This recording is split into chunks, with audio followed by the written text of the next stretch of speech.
La ilaha illallah. Jama'a muna ganin dauda. Jama'a ku tuko muna bosu kai ya hango. Yau mun shiga uku cikin makaranta. Ba ta wanka ƙeya ta aka ɗebe mata. Me laifi na dan na ce ina son aure kenan?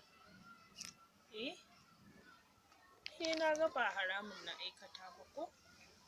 Gaskiya ni aure nake son amin dan Allah.